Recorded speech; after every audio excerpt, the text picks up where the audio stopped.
Another big day in the progress of Stone Circle Museum being completed.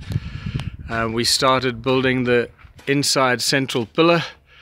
I'm just taking you through the main entrance into the reception area at the museum, and then through the passage into the main display area, the grand central circle, and you can see the central pillar that's starting to be built. This pillar is going to go up to the roof height, which becomes a supporting central pillar and also a place of storage. So very exciting.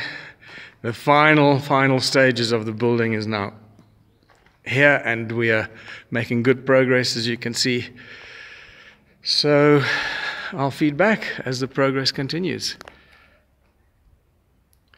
This is Michael Tellinger from the Stone Circle Museum building, Waterfallboven, South Africa.